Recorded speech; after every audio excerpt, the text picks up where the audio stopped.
കാറ്റത്തെ കിളിക്കൂടിന്റെ വരാനിരിക്കുന്ന ഒരു എപ്പിസോഡിന്റെ പ്രമോ വിശേഷങ്ങളിലേക്ക് എല്ലാവർക്കും സ്വാഗതം. വീഡിയോ ആദ്യമായി കാണുകയാണെങ്കിൽ സപ്പോർട്ട് ചെയ്ത് സബ്സ്ക്രൈബ് ചെയ്ത് ലൈക്ക് ചെയ്യാൻ മറക്കല്ലേ. അങ്ങനെ നിധിയെ കാണാനായി സുധീഷ് നിധിയുടെ ഓഫീസിന് പുറത്ത് എത്തുകയാണ്. നിധിയുടെ റിലേറ്റീവ് നിധിയെ കാണാനായി ഓഫീസിന് പുറത്ത് വെയിറ്റ് ചെയ്യുന്നുണ്ടെന്ന് ദിവ്യ പറഞ്ഞതനുസരിച്ച് നിധി സുധീഷിനെ കാണാനായി പോവുകയാണ്. അവനെ കാണുന്നതും നിധി ബലം പിടിച്ചു നിൽക്കെ സുധീഷും സങ്കടത്തോടെ പറയുകയാണ്, നിധി സോറി, ഞാൻ ഇങ്ങോട്ട് വരണ്ടെന്നാ വിചാരിച്ചിരുന്നത്. പക്ഷേ നിധി എവിടെ വെച്ച് കാണണമെന്ന് എനിക്കറിയില്ലായിരുന്നു. ഫോൺ വിളിച്ചാലും മെസ്സേജ് അയച്ചാലും നിധി റിപ്ലൈ ചെയ്യുന്നില്ലല്ലോ. അതാ ഞാനിപ്പോ ഇങ്ങോട്ട് വന്നത്. നിധി ഹോസ്റ്റലിലേക്ക് പോകുമെന്ന് ഞാൻ തീരെ വിചാരിച്ചില്ല. നമ്മുടെ വീട് വിട്ട് നിധി ഇറങ്ങിപ്പോയത് എനിക്ക് വളരെ വിഷമമായി. നിധി ഈ തീരുമാനമെടുക്കാൻ കാരണക്കാരൻ ഞാൻ തന്നെയാ. അതാലോചിക്കുമ്പോ എനിക്ക് ആകെ ടെൻഷനാ എന്നൊക്കെ സുധീഷ് പറയേ. ഇപ്പൊ സുധീഷിന് എന്താ വേണ്ടത്? വന്ന കാര്യം പറ. ഇത് ഞാൻ ജോലി ചെയ്യുന്ന ഓഫീസാ. ഇവിടെ വെച്ച് പേഴ്സണൽ കാര്യങ്ങളൊന്നും സംസാരിക്കാൻ പാടില്ല എന്ന് നിധി പറയും. ഇല്ല നിധി, നിധിയെ ഇറിറ്റേറ്റ് ചെയ്യാനോ പ്രശ്നമുണ്ടാക്കാനോ അല്ല ഞാൻ ഇങ്ങോട്ട് വന്നത്. അന്ന് ഞാൻ തീരെ ബുദ്ധിയില്ലാതെയാ പെരുമാറിയത്. അതോർക്കുമ്പോ എനിക്ക് എന്നോട് തന്നെ വെറുപ്പ് തോന്നുക. ഞാൻ ചെയ്തത് വലിയ തെറ്റു തന്നെയാ. അതോർത്ത് ഞാൻ ആകെ ഡിസ്റ്റർബ്ഡ് ആണ്. സത്യമായിട്ടും സോറി നിധി. ഇത് പറയാനാ ഞാൻ മൊബൈലിൽ ട്രൈ ചെയ്തത്. ദയവ് ചെയ്ത് എന്നോട് ക്ഷമിച്ചു എന്ന് പറ പ്ലീസ്. ഞാൻ പെട്ടെന്ന് പോയിക്കോളാം എന്ന് സുധീഷ് പറയേ. ഇപ്പോഴും സുധീഷിന് സുധീഷിന്റെ മനസ്സമാധാനമാണ് മുഖ്യം. ഞാൻ ക്ഷമിച്ചു എന്ന് പറഞ്ഞാ ഇയാൾ സമാധാനമായി കൂളായിട്ട് ഇവിടുന്ന് പോവും. മറ്റുള്ളവരെ പറ്റി യാതൊരു വിചാരവുമില്ലേ എന്നൊക്കെ നിധി ദേഷ്യത്തോടെ ചോദിക്കേ. അയ്യോ, അങ്ങനെയൊന്നും വിചാരിക്കല്ലേ. ഞാൻ ചെയ്ത തെറ്റുകളോർത്ത് എനിക്ക് നല്ല വിഷമമുണ്ട്. നിധി ക്ഷമിച്ചു എന്ന് പറഞ്ഞാ എന്റെ മനസ്സിനും അതൊരാശ്വാസമാവും. എനിക്ക് സമാധാനത്തോടെ ഇരിക്കാനേ പറ്റുന്നില്ല.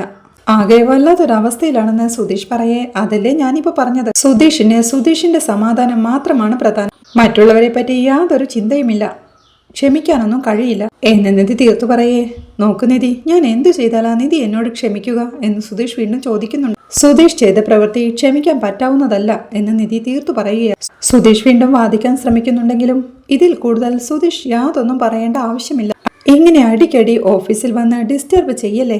അന്നത്തെ പോലെ സുധീഷ് ഓഫീസിനകത്ത് കയറി സീൻ ക്രിയേറ്റ് ചെയ്യുമെന്ന് പേടിച്ചിട്ടാ ഇപ്പൊ ഞാൻ ഇവിടെ വന്ന് സംസാരിച്ചത് എന്ന് നിധി പറയേ. അയ്യോ, സത്യമായിട്ടും അങ്ങനെയൊന്നും ഇനി ചെയ്യില്ല എന്നെ വിശ്വസിക്കുന്ന സുധീഷും പറയുന്നുണ്ട്. പെട്ടെന്ന് ഇവിടുന്ന് പോവാൻ നോക്ക്. ഓഫീസിൽ ഇനി ആരെങ്കിലും വന്ന് കണ്ട അതും എനിക്കാ പ്രശ്നം. പ്ലീസ് എന്ന് പറഞ്ഞ് നിധി ഓഫീസിലേക്ക് കയറി പോവുകയാ. അവൾ പോകുന്നത് നോക്കി ടെൻഷനോടെ നിൽപ്പാ സുധീഷും. നിധി വീണ്ടും തന്റെ ചെയറിലേക്ക് വന്നിരിക്കുമ്പോഴേക്കും അവളെ കണ്ട് ദിവ്യയും ചോദിക്കുന്നുണ്ട്, എന്തു പറ്റി നിധി, എന്തെങ്കിലും പ്രശ്നമുണ്ടോന്ന്? ഏയ്, പ്രശ്നമൊന്നുമില്ല. ഞാനിപ്പോ ഹോസ്റ്റലിലല്ലേ താമസിക്കുന്നത്. അതുകൊണ്ട് വിശേഷങ്ങൾ അറിയാനായി വന്നതാണെന്ന് നിധിയും പറയുക. പിന്നീട് രാത്രിയാവുമ്പോ അടുക്കളയിൽ ദോശയുണ്ടാക്കുകയാ സുഭാഷ്. താൻ അടുക്കളയിലായിരിക്കുമ്പോൾ നിധി വന്ന് ഓരോ കാര്യങ്ങൾ തന്നോട് ചോദിക്കുന്നതെല്ലാം സുഭാഷ് ഓർക്കുകയാ. തളത്തിലിരുന്ന് ഫുഡ് കഴിക്കുക ഹരീഷ്. സന്തോഷത്തോടെ ഏട്ടത്തിയും ഒന്നിച്ച് ഫുഡ് കഴിക്കുന്നതോർക്കെ നികേഷും ആകെ ടെൻഷനോടെ ഫുഡ് കഴിക്കാതിരിക്കുക. സുഭാഷ് വന്ന് ഒരു ദോശ കൂടി ഹരീഷിന് കൊടുത്ത് സുധീഷ് എവിടെയെന്ന് ചോദിക്കുന്നുണ്ട്. തനിക്കറിയില്ലെന്ന് ഹരീഷ് ദേഷ്യത്തോടെ പറയേ. അവൻ പകൽ മുഴുവൻ ഒന്നും കഴിച്ചിട്ടില്ലെന്നാ തോന്നുന്നത്. ഫോൺ വിളിച്ച് അവൻ എവിടെയുണ്ടെന്നൊന്ന് ചോദിക്കുന്ന സുഭാഷ് ഏട്ടൻ പറയേ. ഒന്ന് പോ സുഭാഷേട്ടാ, അതൊന്നും ചോദിക്കാൻ പറ്റില്ലെന്ന് ഹരീഷും പറയുന്നുണ്ട്. അപ്പോഴാണ് പാട്ടും പാടിക്കൊണ്ടുവന്ന അച്ഛൻ ഫുഡ് കഴിക്കാനായി ഇരിക്കുന്നത്. സുഭാഷ് അച്ഛന് ഫുഡ് കൊണ്ട് കൊടുക്കുമ്പോഴേക്കും ഹരീഷും ദേഷ്യത്തോടെ പറയുക, അച്ഛനെ നല്ലപോലെ ഊട്ടിക്കോ. ഇയാളുടെ ഉപദേശമില്ലായിരുന്നെങ്കിൽ സുധീഷേട്ടൻ അങ്ങനെ വല്ലതും ചെയ്യുമായിരുന്നോ എന്നവൻ ചോദിക്കേ. ഞാൻ അവനെ നല്ലപോലെ ഉപദേശിച്ചു. അവനെന്താ ചെയ്തു കൂട്ടിയത് എന്ന് അച്ഛൻ ചോദിക്കേ. നിങ്ങൾ എന്തൊരു മനുഷ്യനാ. സ്വന്തം മകനോട് എങ്ങനെയാ സംസാരിക്കേണ്ടതെന്ന് പോലും അറിയില്ലേ. ഇങ്ങനെയാണ് ഒരു മകന് ഉപദേശം കൊടുക്കേണ്ടത് എന്നൊക്കെ ഹരീഷ് ചോദിക്കേ. സുഭാഷ് ഏട്ടനും അവനെ തടഞ്ഞ്, ഹരീഷേ ചുമ്മാതിരിക്കേ, ഭക്ഷണം കഴിക്കാൻ വന്നവരോടാണോ വഴക്കുണ്ടാക്കുന്നത് എന്ന് ചോദിക്കുകയാ. സുഭാഷ് ഏട്ടൻ ഇയാൾക്ക് ഇങ്ങനെ ഓരോന്ന് ചെയ്തു കൊടുക്കുന്നത് കൊണ്ടാ. 2-3 ദിവസം പട്ടിണി കിട്ടി നോക്ക്. അപ്പോ ഈ വീട് വിട്ടു പോയിക്കോളും. ഇയാൾ ഈ വീട് വിട്ടുപോയാലേ ഈ വീട്ടിൽ നല്ലത് വല്ലതും നടക്കും എന്നൊക്കെ ഹരീഷ് പറയുന്നത് കേൾക്കെ സുഭാഷും ദേഷ്യത്തോടെ, എന്തൊക്കെയാടാ ഹരീഷ് ഈ പറയുന്നത് എന്ന് വഴക്കു പറയുകയാ. പിന്നെ എന്താ വേണ്ടത് സുഭാഷ് ഏട്ടാ? നമ്മുടെ നല്ലതിനു വേണ്ടി ഇയാൾ എന്തെങ്കിലും ചെയ്തിട്ടുണ്ടോ പറ എന്ന് ഹരീഷ് പറയേ. ഇതുവരെ ഞാൻ പറയുന്നതും കേട്ടാണോ നിങ്ങളെല്ലാം നടന്നത്? അല്ലല്ലോ, അവൻ ചെയ്ത തെറ്റിന് അവൻ അനുഭവിക്കുന്നു, എന്നിട്ട് എന്നെ കുറ്റപ്പെടുത്തുന്നു. ഈ വീട്ടിൽ എന്തു നടന്നാലും അതിനെല്ലാം കാരണക്കാരൻ ഞാനാണോ എന്ന് അച്ഛനും ചോദിക്കേ. പറഞ്ഞാലും പറഞ്ഞില്ലെങ്കിലും ഈ വീട്ടിൽ നടക്കുന്ന എല്ലാ തെറ്റുകൾക്കും കാരണം നിങ്ങൾ തന്നെ എന്ന് ഹരീഷ് കുറ്റപ്പെടുത്തേ. തനിക്ക് ഫുഡ് വേണ്ടെന്നും പറഞ്ഞ് ഭാസ്കരൻ ആ വീട്ടിൽ നിന്ന് ഇറങ്ങി പോവുകയാ. അത് കാണേ സുഭാഷും ദേഷ്യത്തോടെ ഹരീഷിനോടായി ചോദിക്കുന്നുണ്ട്, ഒരാൾ കഴിക്കാനിരിക്കുമ്പോൾ ഇങ്ങനെ ഓരോന്ന് പറഞ്ഞ് വഴക്കുണ്ടാക്കരുതെന്ന് എത്ര തവണ പറഞ്ഞിട്ടുണ്ട്? വിശന്നു വലഞ്ഞ് ഭക്ഷണം കഴിക്കാനായി വരുന്ന ഒരു മനുഷ്യനോട് ഇങ്ങനെയൊക്കെ പറയാൻ പാടുണ്ടോ എന്ന് സുഭാഷേട്ടൻ വഴക്കു പറയേ. ഈ വീടിന്റെ നല്ലതിനു വേണ്ടി അയാൾ എന്തെങ്കിലും ചെയ്തിട്ടുണ്ടോ? സുഭാഷേട്ടന് മാത്രം അയാളോട് എന്താ ഇത്രയും സ്നേഹം? പറ സുഭാഷേട്ടാ, അയാൾ എങ്ങോട്ടേലും ഇറങ്ങിപ്പോട്ടെ. അയാൾ ഈ വീട്ടിൽ ഉള്ളിടത്തോളം കാലം ഈ വീട്ടിൽ സമാധാനം ഉണ്ടാവാൻ പോകുന്നില്ല എന്ന് ഹരീഷ് ദേഷ്യത്തോടെ പറയെ നികേഷും ഭക്ഷണം മതിയാക്കി എഴുന്നേറ്റ് പോവാൻ തുടങ്ങുന്നേരം സുഭാഷ് അവനെ തടഞ്ഞ് എന്താ നികേഷെ ഭക്ഷണം കഴിക്കാതെ പോകുന്നതെന്ന് ചോദിക്കുന്നുണ്ട്. വിശപ്പില്ലെന്ന് അവൻ പറയേ സാരമില്ല, നീ ഇരിക്കെ, ഞാൻ നല്ല ചൂടുള്ള ദോശ കൊണ്ടുവരാമെന്ന് സുഭാഷേട്ടൻ പറയുന്നുണ്ട്. അത് കേൾക്കാൻ നികേഷും വേണ്ട സുഭാഷേട്ടാ, ഭക്ഷണം അങ്ങോട്ട് ഇറങ്ങുന്നില്ല. ഈ വീട് വീണ്ടും ഒരു നരകമായി മാറിക്കൊണ്ടിരിക്കുക. ഇനി ദിവസവും ഇവിടെ വഴക്കുണ്ടാവും. ഇനി പുറത്തിറങ്ങിയ നാട്ടുകാരെല്ലാം ഓരോന്ന് ചോദിക്കാനായി തുടങ്ങും എന്ന് നികേഷ് ടെൻഷനോടെ പറയേ അങ്ങനെയൊന്നും ഉണ്ടാവില്ലടാന്ന് സുഭാഷും അവനെ ആശ്വസിപ്പിക്കാൻ ശ്രമിക്കുന്നുണ്ടെങ്കിലും കുഴപ്പമില്ല സുഭാഷേട്ടാ, നമ്മളിനിയും പഴയതുപോലെ തന്നെ ജീവിക്കാൻ പഠിക്കണം എന്ന് പറഞ്ഞവൻ അടുക്കളയിലേക്ക് പോവുകയാ. സങ്കടത്തോടെ പരസ്പരം നോക്കുകയാ സുഭാഷും ഹരീഷും. അവിടെ ഹോസ്റ്റലിൽ നിധിയുടെ റൂമിലേക്ക് ദിവ്യ എത്തുകയാ. നിധിയെ ഫുഡ് കഴിക്കാൻ കാണാത്തതിനാൽ അന്വേഷിച്ചെത്തിയതായിരുന്നു ദിവ്യ. തനിക്ക് വിശപ്പില്ലെന്ന് നിധി പറയേ. വിശക്കുന്നില്ലെന്നോ? നമ്മൾ ഓഫീസിൽ നിന്ന് ഒരുമിച്ച് ഭക്ഷണം കഴിച്ചതല്ലേ, അത് മതിയെന്നാണോ? എന്താ നിധി ഡയറ്റിലാണോ എന്ന് ദിവ്യ ചോദിക്കുന്നുണ്ട്. അതൊന്നുമല്ല, എനിക്ക് വിശപ്പില്ല. വിശപ്പില്ലാതെ എങ്ങനെ കഴിക്കാനാ എന്ന് നിധി ചോദിക്കേ. ഇവിടുത്തെ ഫുഡ് കുറച്ച് മോശമാണ്, എന്ന് നമുക്ക് പുറത്തു പോയി കഴിച്ചാലോ എന്ന് ദിവ്യ ചോദിക്കേ. അതൊന്നും വേണ്ട, കുഴപ്പമില്ലെന്ന് നിധിയും. റൂംമേറ്റ്സുമായൊക്കെ സെറ്റായോ എന്ന് ദിവ്യ വീണ്ടും ചോദിക്കേ. അവളെ ഞാൻ പിന്നെ കണ്ടതേ ഇല്ല, രാവിലെ കണ്ടതാ, ഇൻട്രൊഡ്യൂസ് ചെയ്തു, പിന്നീട് അവളെ കണ്ടതേ ഇല്ലെന്ന് നിധി പറയേ. അവൾക്ക് റൊട്ടേഷണൽ ഷിഫ്റ്റ് ആണെന്നും നമ്മൾ വരുമ്പോഴേക്കും അവൾ ഓഫീസിലേക്ക് പോകുമെന്നും താൻ വാർഡനോട് റൂം മാറ്റിത്തരാൻ പറഞ്ഞിട്ടുണ്ടെന്നും സമ്മതിച്ചാൽ താൻ റൂംമേറ്റായി വരാമെന്നും ദിവ്യ പറയുന്നുണ്ട്. അയ്യോ അതൊന്നും വേണ്ട ദിവ്യ, എനിക്ക് വേണ്ടി എന്തിനാ ഇങ്ങനെ കഷ്ടപ്പെടുന്നെന്ന് നിധിയും ചോദിക്കുകയും. കഷ്ടപ്പാടൊന്നുമില്ല നിധി, നിധിയുടെ കൂടെയാണെങ്കിൽ എനിക്ക് സംസാരിച്ചുകൊണ്ടിരിക്കാലോ. അവിടെ ഒരു ഹിന്ദിക്കാരിയാ എന്റെ റൂംമേറ്റ്, ഞങ്ങൾ രണ്ടുപേരും സംസാരിക്കാറേ ഇല്ല എന്നൊക്കെ ദിവ്യയും നിധിയും ഓരോന്ന് സംസാരിച്ചു കൊണ്ടിരിക്കുന്നതിനിടയിലാണ് ഐ ആം വെരി സോറി എന്നെഴുതിയ ഒരു ഹാർട്ട് ബലൂൺ ജനലിലൂടെ ദിവ്യ കാണുന്നത്. ദിവ്യ അവൾക്കത് കാണിച്ചു കൊടുക്കുമ്പോഴേക്കും നിധിയും സംശയത്തോടെ ജനലിനടുത്ത് വന്ന് നോക്കുമ്പോൾ കാണുന്നത് താഴെ സോറി എന്നെഴുതിയ ഒരു ബലൂണും കയ്യിൽ പിടിച്ചു നിൽക്കുന്ന സുധീഷിനെയാണ്. അങ്ങോട്ട് വന്ന ദിവ്യയും ബലൂണും കയ്യിൽ പിടിച്ചു നിൽക്കുന്ന സുധീഷിനെ കണ്ട് നിധി, ആ ബലൂണും പിടിച്ചു നിൽക്കുന്നത് നിധിയുടെ റിലേറ്റീവ് അല്ലേ എന്ന് ചോദിക്കെ സുധീഷും താഴെ നിന്ന് നിധി സോറി സോറി എന്ന് വിളിച്ചു പറയുന്നുണ്ട്. അത് കാണാൻ നിധിയും ദേഷ്യത്തോടെ താഴോട്ടിറങ്ങി വന്ന് ഗേറ്റ് തുറന്ന് സുധീഷിന്റെ അടുത്തേക്ക് പോകുമ്പോഴേക്കും ദിവ്യയും കുറച്ച് ലേഡീസും അവളുടെ പുറകെ വരുന്നുണ്ട്. സോറി എന്നെഴുതിയ ഒരു ബലൂണും കയ്യിൽ പിടിച്ചു നിൽക്കുന്ന സുധീഷിനോടായി അവൾ ദേഷ്യത്തോടെ ചോദിക്കുന്നുണ്ട്, എന്താ ഇതെല്ലാം, ഇവിടെ വന്ന് എന്തിനാ ഇങ്ങനൊരു സീൻ ക്രിയേറ്റ് ചെയ്തത് എന്ന് ചോദിക്കേ. Scene create ചെയ്തെന്നോ? സോറി പറഞ്ഞതല്ലേ നിധി എന്ന് ബലൂൺ നോക്കിക്കൊണ്ട് സുധീഷ് ചോദിക്കുന്നുണ്ട്. ചെറിയ കുട്ടികളെ പോലെ ബലൂൺ എല്ലാം പറത്തി വിടുകയാ? ഞാൻ സമാധാനമായിരിക്കണോ വേണ്ടയോ? ഇവിടെ ഉള്ളവരുടെ ചോദ്യങ്ങൾക്ക് താൻ എന്തു മറുപടി പറയും ആലോചിച്ച് നോക്കിയിട്ടുണ്ടോ എന്ന് നിധി ദേഷ്യത്തോടെ ചോദിക്കേ. പ്ലീസ് നിധി, എന്നോട് ക്ഷമിച്ചെന്ന് പറ, ഞാൻ പെട്ടെന്ന് പോയിക്കോളാമെന്ന് സുധീഷും പറയുന്നുണ്ട്. ഇങ്ങനെയുള്ള തട്ടിപ്പ് പരിപാടികൾ നിർത്തി ഒന്നിറങ്ങി പോകുന്നുണ്ടോ എന്ന് നിധി ചോദിക്കേ. എന്നോട് ക്ഷമിച്ചെന്ന് പറ നിധി, ഞാൻ ഉടനെ ഇവിടുന്ന് പോയിക്കോളാം പ്ലീസ് നിധി എന്ന് സുധീഷ് പറയേ. വിഷമത്തോടെ ചുറ്റും കൂടി നിൽക്കുന്നവരെ ശ്രദ്ധിക്കുന്നുണ്ട് നിധി. അവരും നിധിയെയും സുധീഷിനെയും നോക്കി അടക്കം പറയാൻ തുടങ്ങിയിരുന്നു. അവന്റെ കയ്യിലെ ബലൂൺ നോക്കി ആ ബലൂൺ ആദ്യം ഒഴിവാക്ക് എന്ന് നിധി പറയേ. കൂടി നിൽക്കുന്നവരെ ശ്രദ്ധിച്ചുകൊണ്ട് ടെൻഷനോടെ സുധീഷും ആ ബലൂൺ പറത്തി വിടുകയാ. സുധീഷ് വീണ്ടും നിധിയോടായി പറയുന്നുണ്ട്, നിധി ഞാൻ ചെയ്തത് തെറ്റ് തന്നെയാ, എന്നോട് ക്ഷമിച്ചെന്നു പറ. ഞാൻ നിധിയുടെ കൺമുന്നിൽ തന്നെ നിൽക്കില്ല, ഉടനെ ഇവിടുന്ന് പോയേക്കാം. എന്നോട് നിധി ക്ഷമിച്ചെന്ന് പറയുന്നത് വരെ ഞാൻ ഇവിടെ വന്നുകൊണ്ടേയിരിക്കും എന്ന് സുധീഷ് പറയേ. നിധി ആകെ ദേഷ്യത്തോടെ നിൽപ്പാം. ശരി, ഇവിടുന്ന് പോണെന്നുണ്ടെങ്കിൽ ക്ഷമിച്ചെന്ന് ഒരു വാക്ക് പറഞ്ഞാൽ മതി, ഞാൻ പെട്ടെന്ന് പോയേക്കാമെന്ന് സുധീഷ് പറയേ. നിധിയും ദേഷ്യത്തോടെ ഇയാൾ എങ്ങനെ ടോർച്ചർ ചെയ്യുന്നത് കൊണ്ടാ വീണ്ടും വീണ്ടും ഇയാളോടുള്ള ദേഷ്യം കൂടി വരുന്നത്, ദയവ് ചെയ്ത് ഇവിടെ നിന്ന് പോ എന്ന് നിധി ടെൻഷനോടെ പറയുന്നുണ്ട്. എങ്ങനെ പറഞ്ഞാൽ എങ്ങനെയാ നിധി, ഞാൻ വേറെ എന്താ ചെയ്യേണ്ടത് അത് പറ എന്ന് സുധീഷ് പറയേ. ഇനി മേലെ ഇങ്ങോട്ട് വരരുത്, ഇങ്ങനെ സോറി എഴുതിയ ബലൂണുകൾ റൂമിന് മുകളിലേക്ക് പറത്തി വിടരുത്, അതിനുശേഷം ക്ഷമിക്കുന്നതിനെ പറ്റി ആലോചിക്കാം എന്നവൾ പറയേ. സങ്കടത്തോടെ ശരിയെന്ന് പറഞ്ഞ് സുധീഷും നടന്നു നീങ്ങുകയാ. ചുറ്റും കൂടി നിൽക്കുന്നവരെ ശ്രദ്ധിച്ചുകൊണ്ട് നിധിയും ഹോസ്റ്റലിലേക്ക് തിരികെ കയറാൻ തുടങ്ങുമ്പോഴേക്കും സുധീഷ് വീണ്ടും തിരിച്ചു വന്ന് അവിടെ കൂടി നിൽക്കുന്നവരോടായി പറയുന്നുണ്ട്, നിങ്ങളെല്ലാവരും ഇവളുടെ ഫ്രണ്ട്സ് അല്ലേ? ഞാൻ അബദ്ധത്തിൽ ഒരു ചെറിയ തെറ്റ് ചെയ്തു പോയി, എത്ര സോറി പറഞ്ഞിട്ടും ഇവൾ ക്ഷമിക്കുന്നില്ല. നിങ്ങളൊന്ന് പറഞ്ഞ് മനസ്സിലാക്കി എന്നോടൊന്ന് ക്ഷമിക്കാൻ പറ പ്ലീസ് എന്നവൻ അവരോടായി പറയുന്നത് കേൾക്കെ നിധിയും ആകെ ദേഷ്യത്തോടെ അവനെ നോക്കി നിൽപ്പാ. അത് കാണേ സുധീഷും ഒരു പരുങ്ങലോടെ നിങ്ങൾ എല്ലാവരും കൂടി ആലോചിച്ച് ശരിയായൊരു തീരുമാനമെടുക്കൂ എന്ന് പറഞ്ഞ് നിധിയെ ഒന്ന് നോക്കിക്കൊണ്ട് അവിടെ നിറങ്ങി പോവുകയാ. ദേഷ്യം കടിച്ചമർത്തി അവൻ പോകുന്നതും നോക്കി നിൽപ്പാ നിധിയും.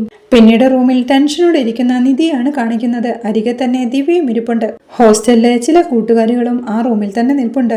ദിവ്യ നിധിയോടായി ചോദിക്കുക, നിധി അയാൾ റിലേറ്റീവ് ആണെന്നല്ലേ പറഞ്ഞത്? വന്ന് സോറിയൊക്കെ ചോദിക്കുന്നു.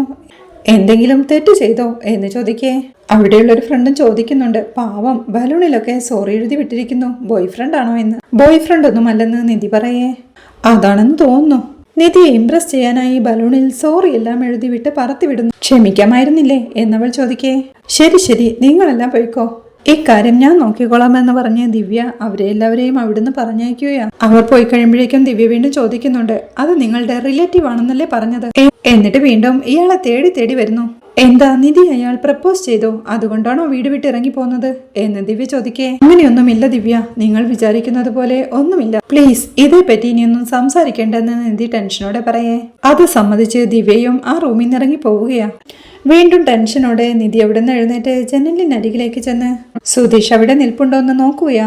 അവൻ അവിടെ ഇല്ലെന്ന് കണ്ട് അവൾ ആശ്വാസത്തോടെ ബെഡിൽ വന്നിരിക്കുക. അവിടെ ചായക്കടയിലിരുന്ന് ഭാസ്കരൻ പലഹാരം കഴിച്ചുകൊണ്ടിരിക്കുമ്പോഴാണ് ഗംഗാധരൻ അങ്ങോട്ട് വരുന്നത്. ഭാസ്കരനെ ഒന്ന് ഇരുത്തി നോക്കി ഒരു ചായ തരാനായി ചായക്കടക്കാരനോട് പറയുന്നുണ്ട് ഗംഗാധരൻ.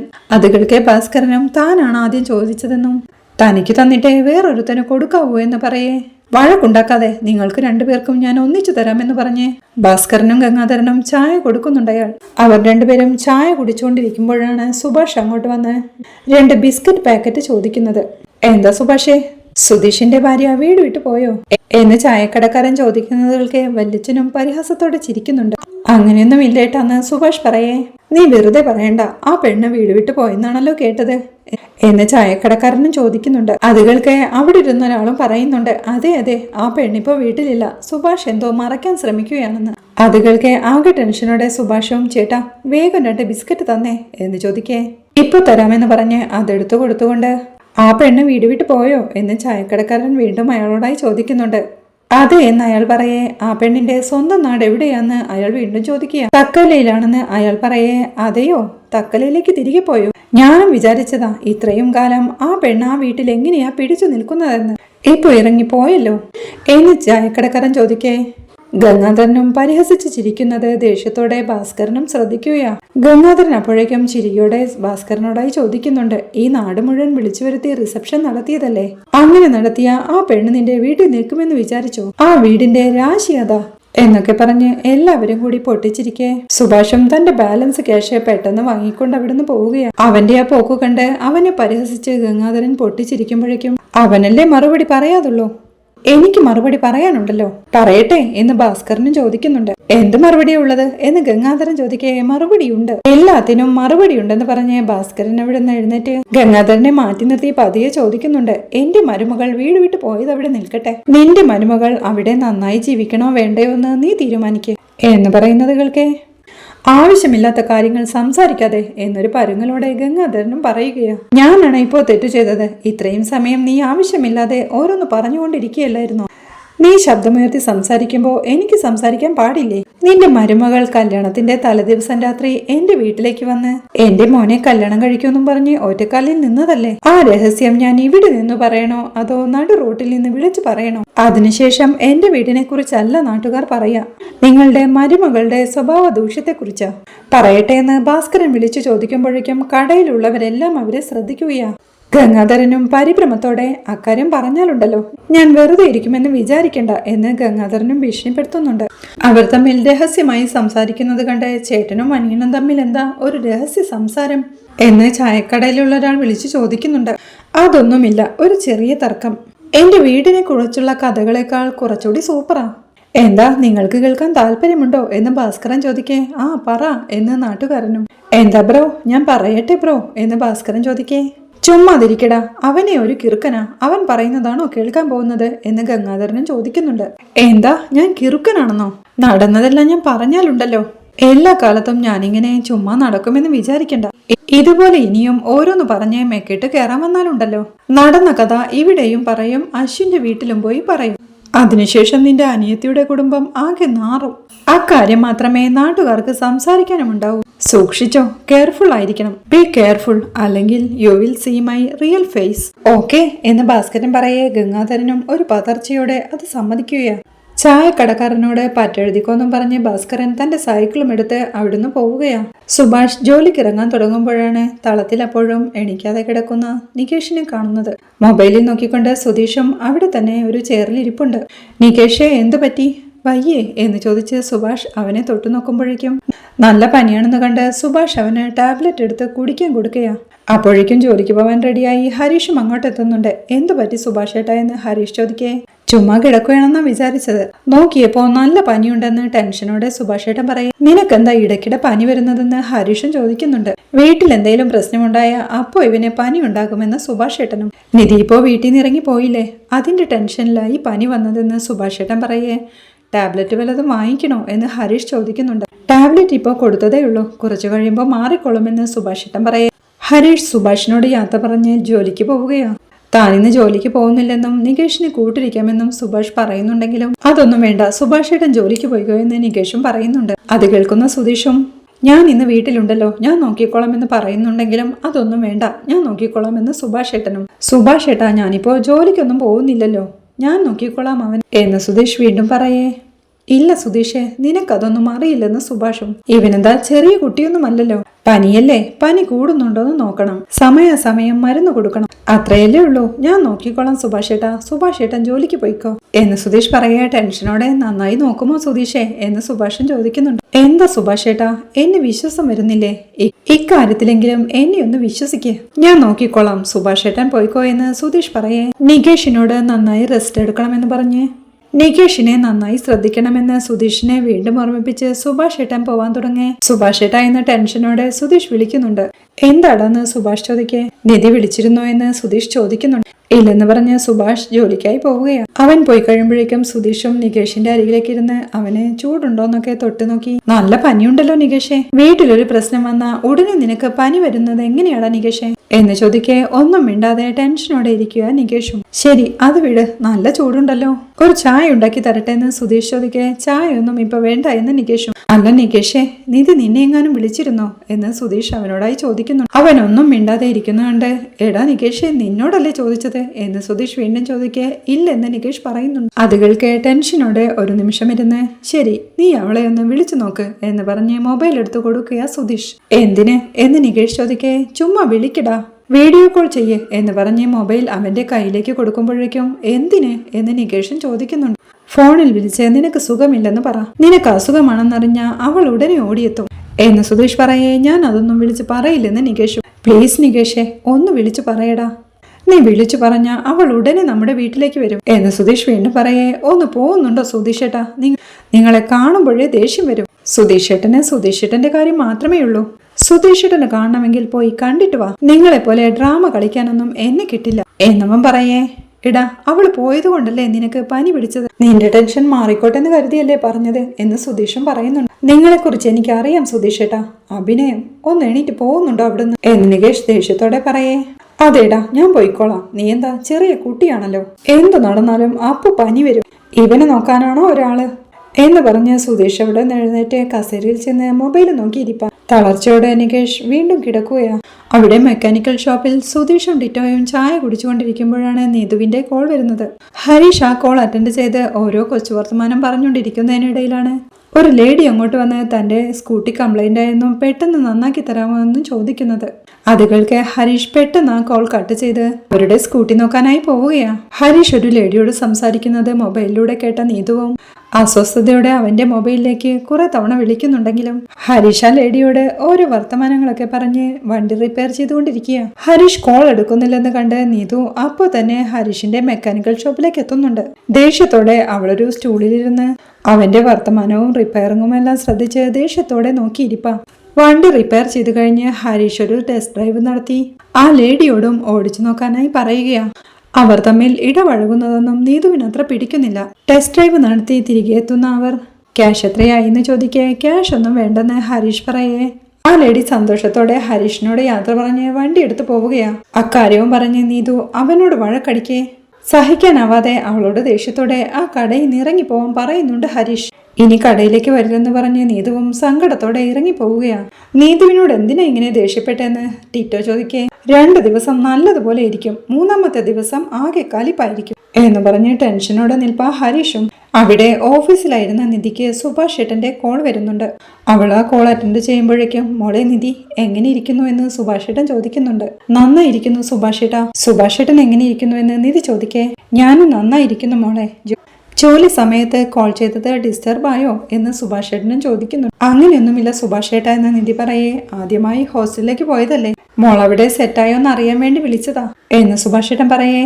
ഓക്കെ ആയി സുഭാഷ് ഏട്ടാ, ഇപ്പോ ഹോസ്റ്റലിലേക്ക് വന്നതല്ലേ ഉള്ളൂ, പോകെ പോകെ സെറ്റ് ആയിക്കോളുമെന്ന് നിധിയും പറയുന്നുണ്ട്. എന്ത് വന്നാലും എന്നെ വിളിച്ചേക്കണം, എപ്പോ വേണമെങ്കിലും മോൾക്ക് നമ്മുടെ വീട്ടിലേക്ക് വരാം. അതിനർത്ഥം മോളെ ഞാൻ വീട്ടിലേക്ക് തിരികെ വിളിക്കുകയാണ് എന്നല്ല. ഒരു പക്ഷേ മോൾക്ക് ആ ഹോസ്റ്റൽ ഇഷ്ടമായില്ലെങ്കിലോ, അവിടെ എന്തെങ്കിലും പ്രശ്നമുണ്ടെങ്കിലോ ഈ സുഭാഷ് ഏട്ടനോട് പറയണം കേട്ടോ എന്ന് സുഭാഷ് ഏട്ടൻ പറയേ. ശരി സുഭാഷ് ഏട്ടാ, ഉറപ്പായും പറയാമെന്ന് നിധിയും പറയുകയാ. കഴിച്ചു മോളെ എന്ന് സുഭാഷ് ഏട്ടൻ ചോദിക്കേ. കഴിച്ചു സുഭാഷ് ഏട്ടാ. സുഭാഷ് ഏട്ടനോ എന്ന് നിധിയും. ഞാനും കഴിച്ചു മോളെ. രാവിലെ ഓംലെറ്റ് ഉണ്ടാക്കുമ്പോൾ നിന്റെ കാര്യമാ ഓർമ്മ വന്നത്. നിനക്ക് ദോശയുടെ കൂടെ ഓംലെറ്റ് വെച്ച് കഴിക്കുന്നത് വളരെ ഇഷ്ടമാണല്ലോ, അതാ ഓംലെറ്റ് ഉണ്ടാക്കുമ്പോൾ നിന്റെ കാര്യം ഓർമ്മ വന്നത്. ശരി മോളെ, നന്നായി ഫുഡ് കഴിക്കണം കേട്ടോ. എന്ത് പ്രശ്നമുണ്ടെങ്കിലും നീ ഈ സുഭാഷ് ഏട്ടനെ വിളിക്കണം എന്ന് സുഭാഷ് പറയേ. അത് സംബന്ധിച്ച് ശരിയെന്ന് പറഞ്ഞേ. സുഭാഷ് ഏട്ടാ, നികേഷ് എങ്ങനെ ഇരിക്കുന്നു എന്ന് നിധി ചോദിക്കുന്നുണ്ട്. ഒരു നിമിഷം പനി പിടിച്ചു കിടക്കുന്ന നികേഷിന്റെ കാര്യം ഓർത്തെടുത്ത് അവൻ സുഖമായിരിക്കുന്നു എന്ന് സുഭാഷ് പറയുകയാണ്. സുഭാഷ് ഏട്ടാ, അവന് നല്ല ഫീലിംഗ് ആയിട്ടുണ്ടാവുമല്ലേ എന്ന് നിധി ചോദിക്കുക. അവനെങ്ങനെ ഫീൽ ആവാതിരിക്കും, അവന് നന്നായി ഫീൽ ആയിട്ടുണ്ട്. പക്ഷേ അത് സാരമില്ല മോളെ, പതിയെ പതിയെ അതങ്ങ് റെഡി ആയിക്കോളും എന്ന് സുഭാഷ് പറയേ. ശരി സുഭാഷ് ഏട്ടാ, അവനെ നോക്കിക്കോണേ എന്ന് നിധിയും ടെൻഷനോടെ പറയുന്നുണ്ട്. ശരി മോളെ, അവനെ ഞാൻ നോക്കിക്കോളാം. നീ ഭദ്രമായിരിക്കെ, നന്നായി ഫുഡ് കഴിക്കണം, നല്ലപോലെ ഉറങ്ങണം. വെറുതെ ഓരോന്ന് ആലോചിച്ച് ടെൻഷൻ ആവരുത്. അവിടെ തനിച്ചാണെന്ന് ഒരു ടെൻഷനും വേണ്ട. എപ്പോഴും ഞങ്ങൾ എല്ലാവരും കൂടെയുണ്ട്. എന്ത് പ്രശ്നമുണ്ടെങ്കിലും എന്നെ വിളിക്കണം, ഞാൻ ഉടനെ ഓടി വരാം. സൂക്ഷിക്കണേ മോളെ. ശരി, ഞാൻ ഫോൺ വെക്കട്ടെ എന്ന് സുഭാഷ് പറയേ. ടെൻഷനോടെ ശരിയെന്ന് പറഞ്ഞ് നിധിയും കോൾ കട്ട് ചെയ്യുകയാണ്. ഇത്രയുമാണ് ഈ എപ്പിസോഡിലെ വിശേഷങ്ങൾ. വീഡിയോ ഇഷ്ടമായാൽ സപ്പോർട്ട് ചെയ്ത് സബ്സ്ക്രൈബ് ചെയ്ത് ലൈക്ക് ചെയ്യാൻ മറക്കല്ലേ.